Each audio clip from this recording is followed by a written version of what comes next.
이제 저녁 8시 30분 퇴근 후 퀴즈 한판. 혼자 하지 마세요. 같이 해요. 매일 저녁 8시 30분 많은 참여 바랍니다. 네, 글로벌 증시 대비해서 상대적으로 맷집 보여주고 있는 우리 시장입니다. 어떤 종목들 반응 나오고 있을까요? 네, 거래소 먼저 확인하겠습니다. 네, 코스피 산수율 탑5 안에 지금 자산주가 많은 종목들이 오늘 대거 좀 포진이 되고 있거든요. 대표적인 게 신도리코라고 볼 수가 있겠습니다. 자사주를 대거 소각할 것이라는 기대감이 나오게 되면서 앞자리 조만간 바뀌지 않을까 싶거든요. 네, 59,900원까지 올라가면서 상한가에 근접하는 시세를 보여주고 있습니다. 하나 갤러리의 우선주의 저력도 좀 살펴보실 필요가 있겠는데요. 투자 위험 종목으로 지정이 됐음에도 불구하고 나흘 만에 반등에 성공하고 있습니다. 계속해서 가겠다는 의지를 피력하면서요. 오늘도 존재감이 부각이 됩니다. 지금 만원대 다시 한번 회복해내면서 16% 넘어가는 급등 진행이 되고 있습니다. 오랜만에 보이고 있는 대표적인 저 PBR 종목이라고 할 수가 있겠는데요. 현대 BNG 스틸 12에서 3%가량의 오름세 나오게 되면서 15,200원권을 기록하고 있습니다.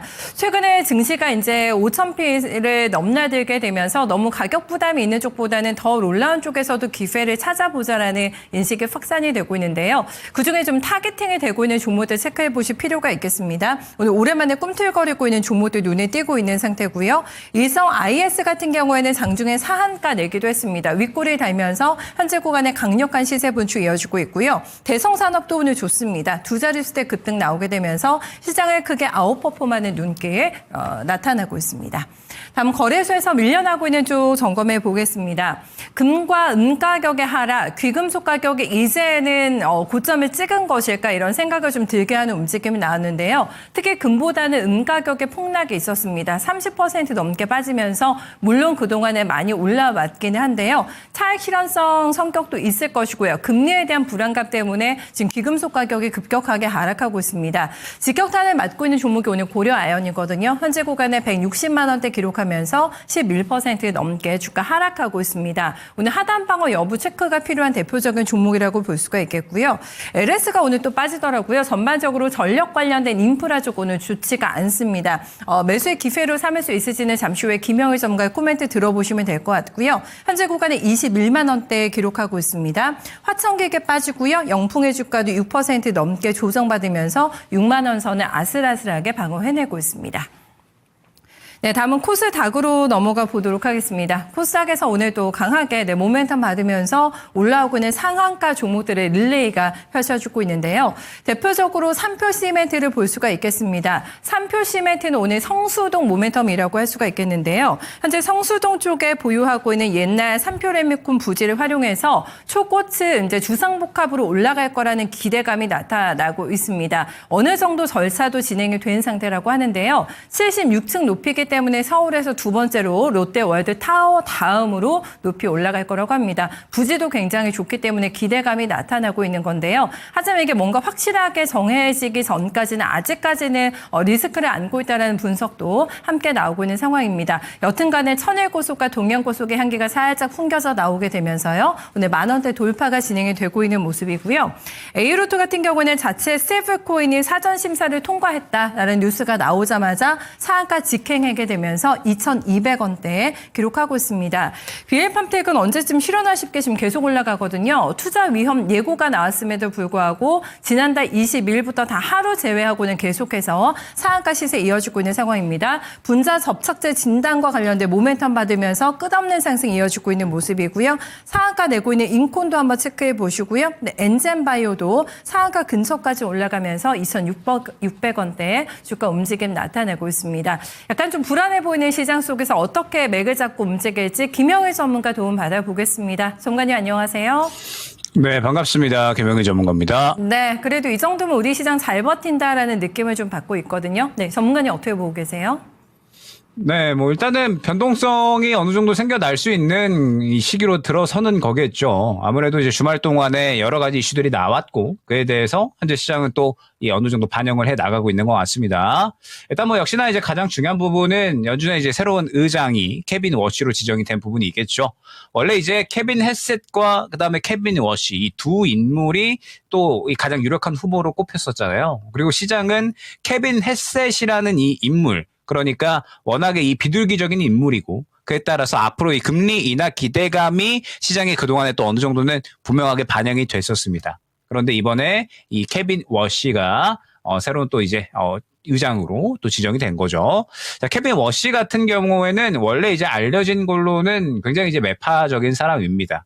금리에 대해서 굉장히 이제 매파적으로 반응을 많이 했었던 그러한 인사인데, 뭐 최근 발언을 보게 되면은 약간은 이제 비둘기적인 이러한 발언들을 많이 하기는 했어요. 그러니까 지금 뭐 연준이 경제 발목을 잡고 있다. 그리고 금리 인하가 필요하다. 뭐 이러한 이야기들을 하기는 했는데 AI 쪽에 대해서도 굉장히 이제 뭐 좋은 이야기들을 많이 했었거든요. 다만 이제 기존의 매파적인 인사였기 때문에 케빈 헬셋보다는 조금은 더 매파적일 수 있다라는 우려감이 약간은 생겨나는 것 같습니다.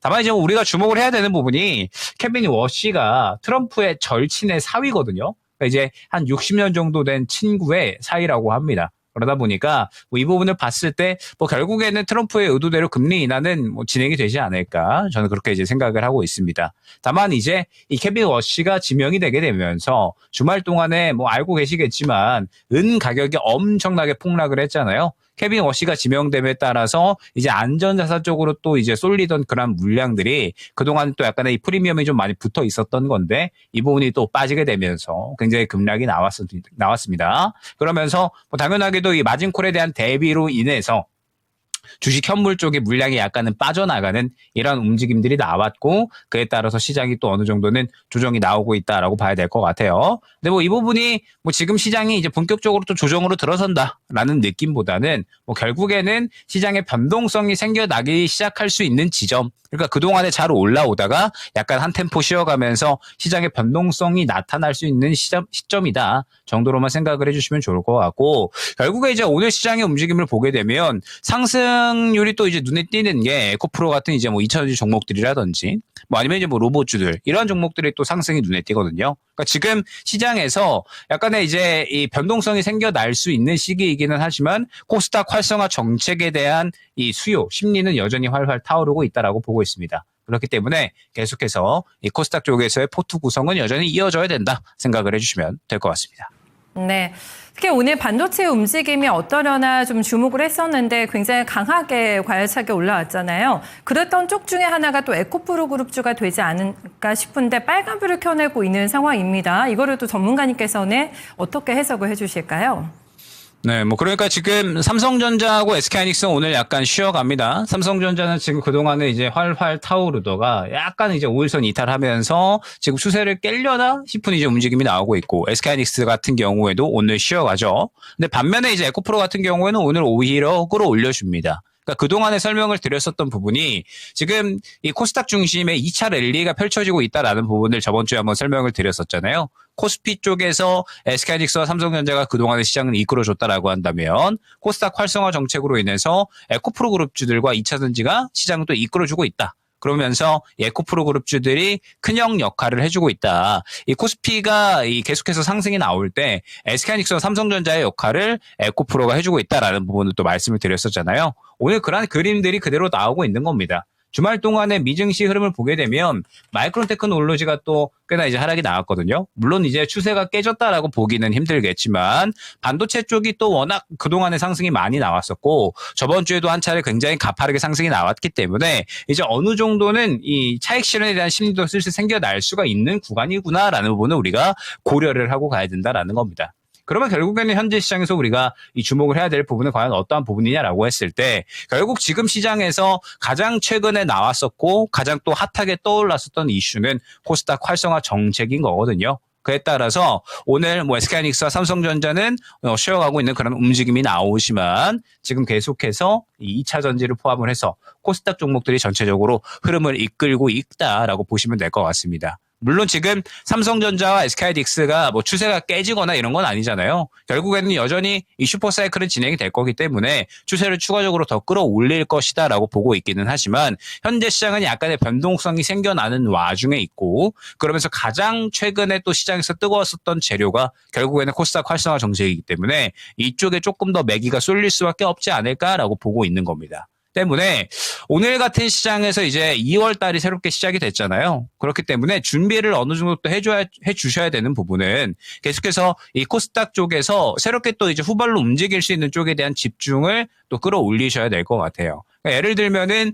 지금 뭐 에코프로를 포함을 해서 2차전지 쪽이라든지 아니면은 뭐 오늘 이제 뭐 현대모백스 같은 이런 로봇주들이 바닥권에서 다시 이제 바닥을 짚고 지금 고개를 틀어 올려주는 이런 그림들이 나오거든요. 그러니까 지금 이 저번 주부터 반도체 쪽으로 수급이 많이 쏠렸었던 시장에서 이번 주 새롭게 2월 달로 들어오면서 지금 코스닥에서 조정이 나왔었던 뭐 로봇주라든지 뭐 아니면 이제 2차전지 종목들 뭐 혹은 뭐 바이오 종목도 될 수가 있습니다. 코스닥 쪽에서 다시 매기를 받아주면서 끌어올리는 그림이 나올 수가 있기 때문에 포트를 상대적으로 이쪽에 조금 더 집중을 해주시는 게 좋지 않을까 생각이 됩니다. 최근에 코스닥 쪽에서는 약간의 또 쉬어간 종목도 많이 나왔고 그렇기 때문에 또 접근할 수 있는 기회가 상대적으로 이쪽에 많이 있어 보이거든요. 때문에 지금 현재 구간에서 우리가 포트를 꾸려 나간다라고 했을 때 2월 달에 새로운 순환매를 준비를 한다라고 했을 때 다시 한번 이 코스닥 쪽에서 그림이 나오고 있으니까 이 부분을 참고를 해서 포트를 코스닥 쪽으로 뭐 로봇이나 혹은 이제 2차 전지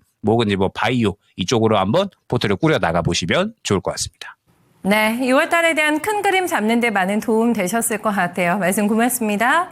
네, 감사합니다. 네, 지금 포트 중심은 거래소가 아니라 코스닥이라는 걸 일단 큰 틀 잡아 놓으시면 될 것 같고요. 명확합니다. 2차 전지하고 그다음에 이제 로봇 쪽에서 플러스 알파로 해서 바이오까지 챙겨 두신다면은 2월 달에도 섭섭치 않은 또 수익 거둘 수 있을 거다. 이렇게 얘기해 주고 있네요. 네, 김영일 전문가와 함께한 랭킹 업앤다운이었습니다.